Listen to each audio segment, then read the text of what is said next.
नमस्कार, good morning. आज हमारे इस वीडियो में हमने 2016 जो रीट पेपर हुआ था उसमें हमने देखो मनोविज्ञान के प्रश्न ले लिए हैं। लेवल फर्स्ट में जो हिंदी के प्रश्न आए हैं उनको ले लिए हैं। लेवल सेकंड में जो हिंदी के प्रश्न आए हैं उनको भी हमने कंप्लीट कर लिया है। अब जो हमारा वीडियो ये आ रहा है इसमें हमने, क्योंकि देखो जो सेकंड वाले हैं, जो एसएस वाले हैं, उनके लिए 60 प्रश्न एसएस के आएंगे, सबको पता ही है।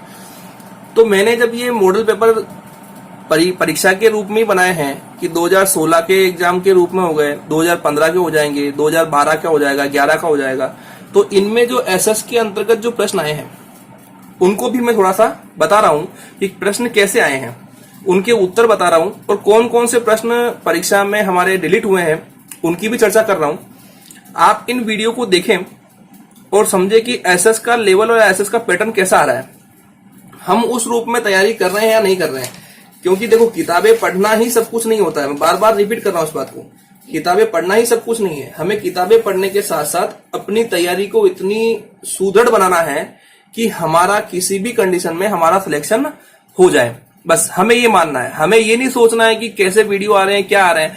हमें केवल ये देखना है कि हमारे द्वारा जो पहले जो रीट आरटेट जो पेपर हुए हैं उन पेपर में जो प्रश्न का लेवल आ रहा है वो क्या आ रहा है, हम उन प्रश्नों को कर पा रहे हैं, नहीं कर पा रहे हैं। हम 8-8 घंटे, 9-9 घंटे, 12-12 घंटे स्टडी कर रहे हैं, लेकिन उसके बाद भी क्या हम उस लेवल की तैयारी कर रहे हैं या नहीं कर रहे हैं, ये एक छोटा सा मूल्यांकन है।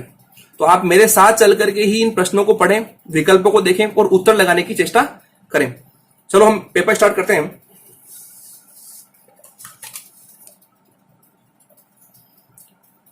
हमारा 91 क्वेश्चन है,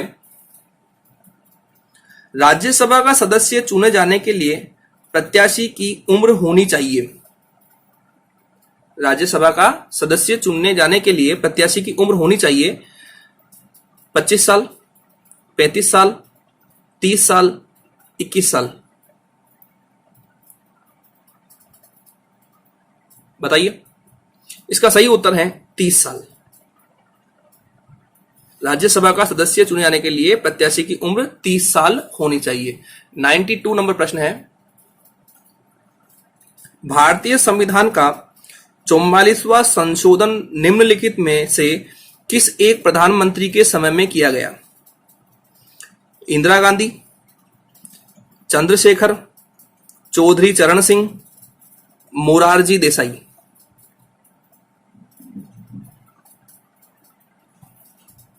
44वां संविधान संशोधन जो हुआ था वो मोरारजी देसाई के समय हुआ था। नेक्स्ट 93 नंबर क्वेश्चन, सर्वोच्च न्यायालय का वह कौन सा न्यायाधीश था जिसके खिलाफ महाभियोग प्रक्रिया आरंभ की गई लेकिन महाभियोग पास नहीं हो सका? सर्वोच्च न्यायालय का वह कौन सा न्यायाधीश था जिसके खिलाफ महाभियोग प्रक्रिया आरंभ की गई लेकिन महाभियोग पास नहीं हो सका?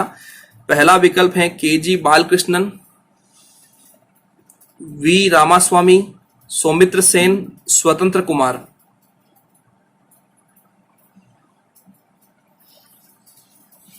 इसका हमारा सही उत्तर जो है वो है हमारा रामास्वामी, वी रामास्वामी। इनके महाभियोग नहीं लगाया गया, केवल प्रक्रिया आरंभ की गई लेकिन महाभियोग पास नहीं हो सका था। नेक्स्ट 94 नंबर क्वेश्चन, भारतीय संविधान की 12वीं अनुसूची संबंधित है पंचायती राज व्यवस्था से, नगर पालिकाओं से, केंद्र की भाषाओं से या केंद्र राज्य संबंधों से? 12वीं अनुसूची संबंधित है नगर पालिकाओं से। नेक्स्ट 95 नंबर क्वेश्चन, वह कौन सा उपराष्ट्रपति था जिसका देहांत अपने कार्यकाल के दौरान हुआ? राधाकृष्णन, वीवी गिरी, बीडी जत्ती, कृष्णकांत। वह कौन सा उपराष्ट्रपति, यानी आपको इन चारों में, चारों उपराष्ट्रपति हैं, इनमें आपको देखना है कौन सा है जिनका देहांत कार्यकाल के दौरान ही हुआ। सही उत्तर है कृष्णकांत। कृष्णकांत जो हमारे उपराष्ट्रपति थे, इनका देहांत कार्यकाल के दौरान ही हुआ था। नेक्स्ट 96 प्रश्न है, पृथ्वी का कुल स्थलीय क्षेत्र का प्रतिशत है 32, 30.3, 29 या 28.4? बताइए। सही है 29। पृथ्वी का कुल स्थलीय क्षेत्र 29% है। नेक्स्ट, वायुमंडल की सबसे निचली परत है समताप मंडल, क्षोभ मंडल, आयन मंडल, ओजोन मंडल। ये चार तो मंडल सुने होंगे आपने, पढ़ते हैं। 97 में हमारा सही है, सबसे निचली परत कौन सी होती है, तो क्षोभ मंडल होती है। 98, सभी बहिर्जनिक भू आकृतिक प्रक्रियाओं के लिए एक सामान्य शब्दावली प्रयुक्त की जाती है, वह है पटल विरूपण, अपक्षय, कार्बोनेशन या अनाच्छादन। सभी बहिर्जनिक भू आकृतिक प्रक्रियाओं के लिए एक सामान्य शब्दावली कौन सी आएगी, इन चारों में से किस शब्द का प्रयोग करेंगे? सही शब्द होगा अनाच्छादन। नेक्स्ट 99 नंबर प्रश्न है,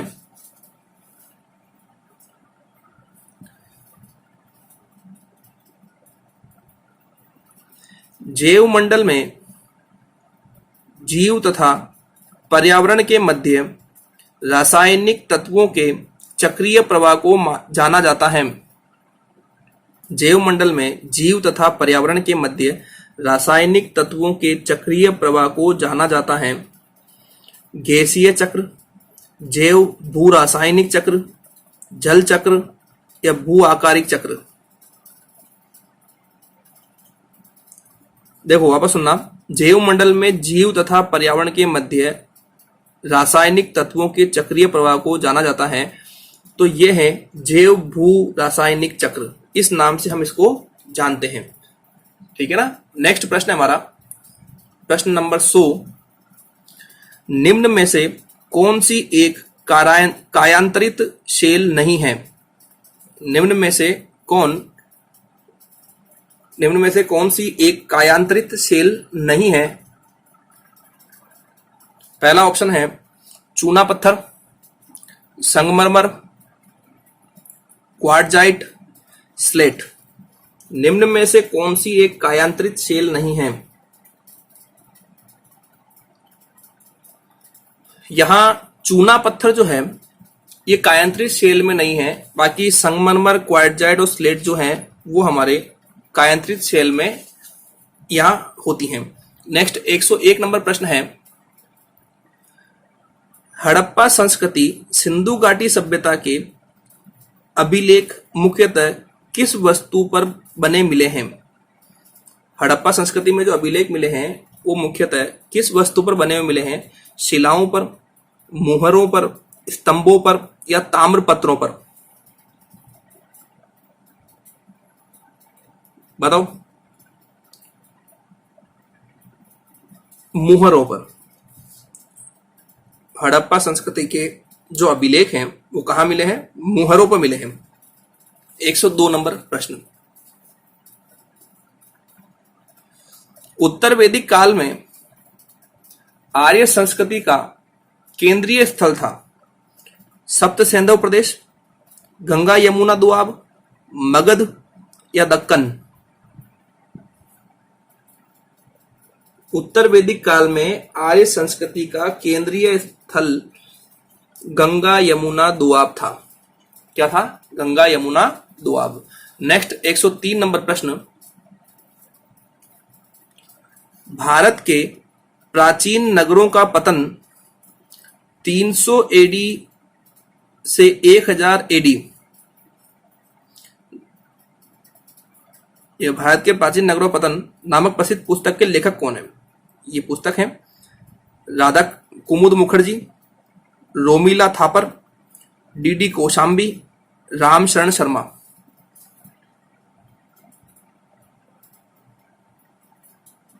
बताइए पुस्तक का नाम क्या है? भारत के प्राचीन नगरों का पतन। इसका सही उत्तर है रामशरण शर्मा।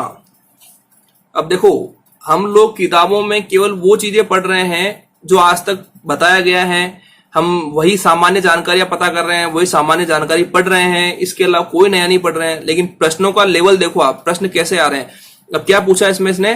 भारत के प्राचीन नगरों का पतन नामक पुस्तक लिखी किसने है ये? ठीक है ना, तो किसने लिखी? रामशरण शर्मा। अब जब तक आपने डीप स्टडी नहीं की होगी एसएस में, तब तक आप क्लियर नहीं कर सकते हैं। नेक्स्ट प्रश्न है 104।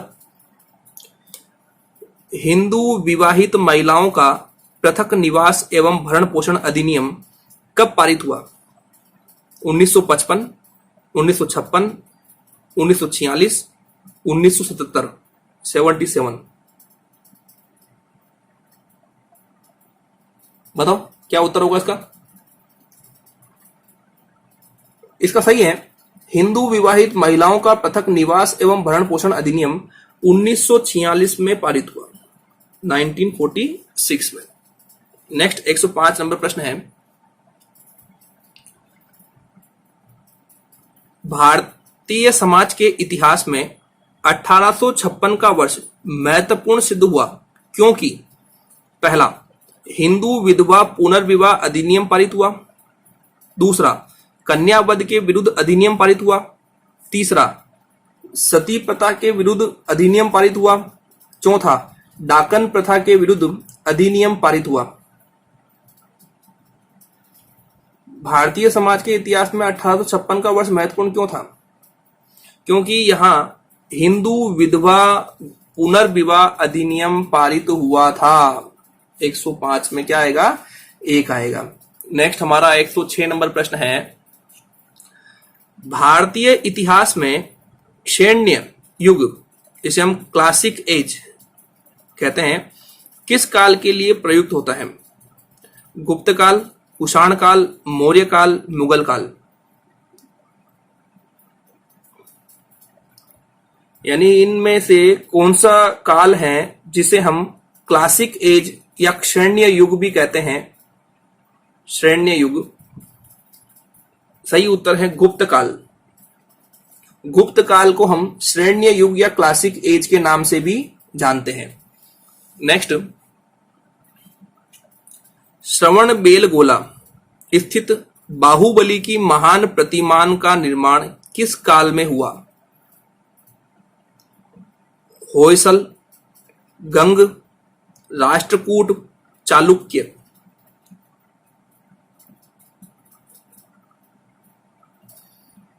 अब इसमें सही उत्तर है हमारा गंग। अब आप देखो कि हम जो प्रश्न देख रहे हैं उनका लेवल कैसा है और हम जो पढ़ रहे हैं उसका लेवल कैसा है, हमें कितने प्रश्न आ रहे हैं कितने नहीं आ रहे हैं। आप मुझे एक बार जब ये सारे प्रश्न हो जाए उसके बाद आप जो भी जितने कर पाए हैं उनके बारे में मुझे जरूर बताएं कि कितने प्रश्न सर सही हुए हैं कितने नहीं हुए हैं, हम कितना कवर कर पाए। क्योंकि देखो हमें परीक्षा में अव्वल आना है, हमें सफलता लेनी है, उसके लिए हमें तैयारी को और उत्कृष्ट बनाने का प्रयास करना है। ठीक है ना। नेक्स्ट है हमारा प्रश्न 108। इंडिका का लेखक है Kautilya, Megasthenes, Pliny, Vishnugupta. Indica का लेखक कौन है? मेगस्थनीज। क्या नाम है? मेगस्थनीज इसका लेखक माना गया है। नेक्स्ट,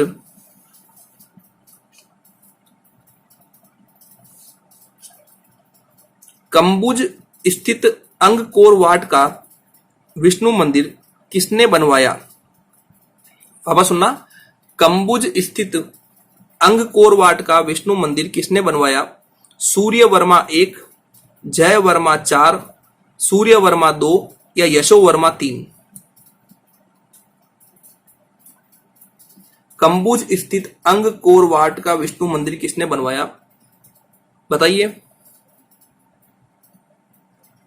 अब देखो जब तक आप लोगों ने सब कुछ नहीं पढ़ा होगा, अच्छे से स्टडी नहीं की होगी, तब तक आप नहीं कर सकते हैं। ध्यान रखना ये, इसमें सूर्य वर्मा सेकंड सही है। ठीक है ना, अपनी स्टडी को और अच्छी बनाओ।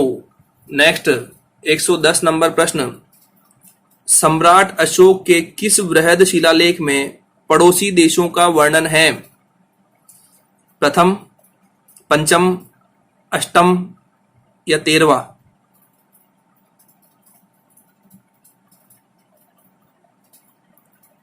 सम्राट अशोक के किस बृहद शिलालेख में पड़ोसी देशों का वर्णन है?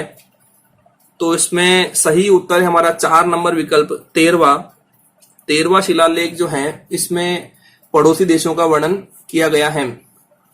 नेक्स्ट 111 नंबर प्रश्न है, रविंद्रनाथ टैगोर के किस उपन्यास का प्रमुख पात्र निखिल है, जो देशभक्ति से बढ़कर मानवता में विश्वास रखता है? अब देखो, आपने अगर इतिहास भी पढ़ा हो तो आपको उनकी रचनाएं, उनकी उपन्यास, उनकी कहानियां, उनके बारे में भी पता होना चाहिए।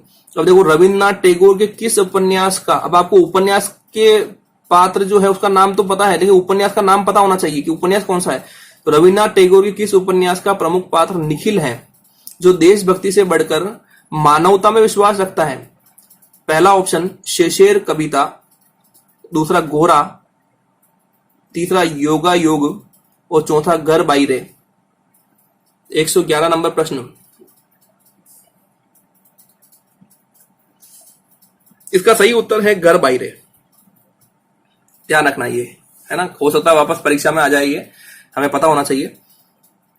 हिंदुस्तान गदर पार्टी की स्थापना किस वर्ष की गई? 1916 में, 1925 में, 1913 में या 1922 में? हिंदुस्तान गदर पार्टी की स्थापना बताओ भाई, कब की गई? इसमें सही उत्तर होगा हमारा 1913 में। ठीक है ना। नेक्स्ट प्रश्न है हमारा 113 नंबर प्रश्न, दिरहम है। और एक चीज और याद रखना, ये जितने भी प्रश्न हैं ये सारे प्रश्न काल्पनिक नहीं है, मॉडल पेपर से बनाए गए नहीं हैं। ये सारे प्रश्न ध्यान रखना, ये आपके पिछले जो भर्तियां हुई हैं या पिछले जो रीट भर्ती की परीक्षाएं हुई हैं उन्हीं के प्रश्न है ये। और आप जो तैयारी कर रहे हैं ना, बस उसका लेवल पता होना चाहिए कि हम तैयारी कर रहे हैं वो उस लेवल की है या नहीं है। वो प्रश्न कैसे आए थे, क्या हम उन प्रश्नों को आज कर पा रहे हैं या नहीं कर पा रहे हैं, बस यही बताने के लिए पेपर बनाए जा रहे हैं। और आप लोगों को सबसे बड़ा बेनिफिट ये होगा कि आपको पहले वाले पेपरों की चर्चा भी हो जाएगी, हम उनके बारे में जान भी लेंगे और हम हमारी तैयारी को उत्कृष्ट भी बना लेंगे। तो ये देखो, दिरहम क्या है? पहला ऑप्शन सोने का सिक्का है, तांबे का सिक्का है, चांदी का सिक्का है या मिश्र धातु का सिक्का है? क्या है ये? देखो, इस प्रश्न पर विवाद रहा है, और क्योंकि दिरहम जो है उसे हम तांबे का सिक्का भी कहते हैं और उसे हम चांदी का सिक्का भी कहते हैं, दोनों कहते हैं, इसलिए इस प्रश्न में विवाद रहा है और ये डिलीट भी हुआ था प्रश्न। तो आप याद रखें कि दिरहम क्या है। अब कभी पूछ लें तो आपको याद रखना है कि दिरहम जो है उसे तांबे का सिक्का भी कहते हैं और चांदी का सिक्का भी कहते हैं। ठीक है ना। नेक्स्ट, शेरशाह सूरी का अंतिम अभियान किस शासक के विरुद्ध था? पहला ऑप्शन कालिंजर, मारवाड़, रणथंबोर, मालवा। शेरशाह सूरी का अंतिम अभियान किस शासक के विरुद्ध था? सही उत्तर है कालिंजर। कालिंजर के विरुद्ध इसका अंतिम अभियान था। नेक्स्ट है, राजा राम मोहन राय के प्रयासों से बंगाल में सती प्रथा को किस अधिनियम के अंतर्गत निषेध किया गया? यहां 4 अधिनियम लिखे गए हैं, ध्यान से देखें।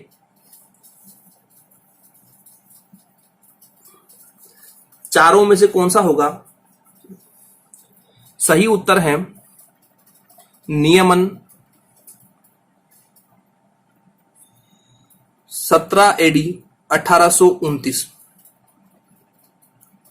नेक्स्ट प्रश्न 116, भारतीय संविधान की प्रस्तावना में संशोधन किस वर्ष में हुआ? 1975, 1976, 1978 या 1992?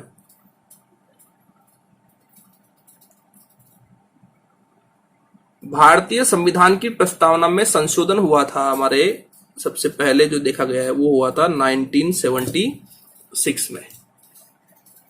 नेक्स्ट प्रश्न है हमारा 117।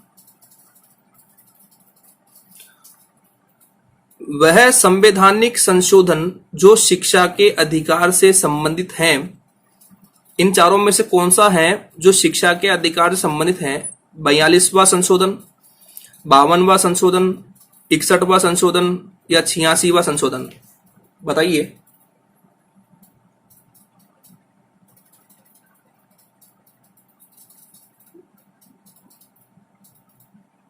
सही उत्तर होगा हमारा इसका 86वां संशोधन। नेक्स्ट 118। किस समिति की सिफारिशों को आधार मानकर भारतीय संविधान में मूल कर्तव्य जोड़े गए? ध्यान सुनना, किस समिति की सिफारिशों को आधार मानकर भारतीय संविधान में मूल कर्तव्य जोड़े गए? पहला सरदार स्वर्ण सिंह समिति, दूसरा अशोक मेहता समिति, तीसरा सादिक अली समिति, चौथा हेगड़े समिति।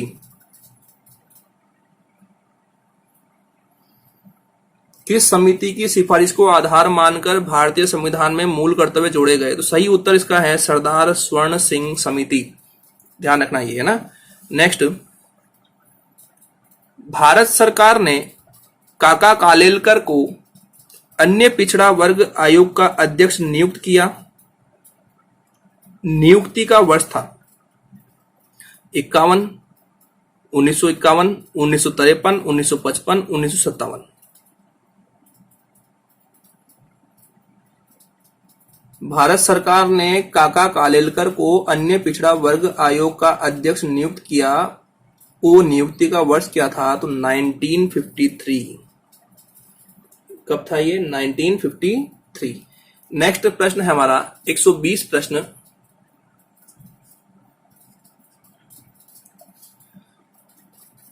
भारत के संविधान में धर्मनिरपेक्षता का अर्थ है राज्य का अपना धर्म है, दूसरा राज्य का धर्म से कोई संबंध नहीं है, तीसरा राज्य का अपना कोई धर्म नहीं है, चौथा राज्य सभी धर्मों को मान्यता देता है परंतु उसका अपना कोई धर्म नहीं है। क्या उत्तर होगा इसका? बताइए। इसका सही उत्तर है नंबर 4 कि राज्य सभी धर्मों को मान्यता देता है परंतु उसका अपना कोई धर्म नहीं है। हमारे एसएस वाले पेपर में 60 क्वेश्चन आते हैं। 60 क्वेश्चन में आज हमने 30 प्रश्नों को देखा कि 30 प्रश्न कैसे हैं। अगले वीडियो में हमारे इसके बाद वाले 30 प्रश्न आएंगे। आप इन प्रश्नों को ध्यान से देखें और सभी प्रश्नों को हल करने का प्रयास करें। कारण एक ही है कि जब तक आप अपनी तैयारी को खुद नहीं परखेंगे तब तक आप चयन के नजदीक नहीं पहुंच पाएंगे। बस मेरा मानना यही है कि इन पेपरों को अच्छे से समझें, अच्छे से देखें, इनके उत्तरों को देखें, कौन प्रश्न विवाद में रहे हैं, किस कारण से रहे हैं, उनको समझें। ठीक है ना। आप लोग स्टडी करते रहें। जो भी आप जितने सही किए हैं मुझे बताएं एक बार कितने सही हुए हैं। आप वीडियो को देखने के बाद उन्हें लाइक भी किया करें। लाइक, कमेंट, शेयर करें। आप खुद तो सब्सक्राइब करें ही करें, लेकिन अपने मिलने वाले लोगों को भी इन वीडियो के लिंक भेजें और उन्हें भी सब्सक्राइब करने के लिए बोलें। आज का वीडियो मैं यही समाप्त कर रहा हूं। बहुत बहुत धन्यवाद।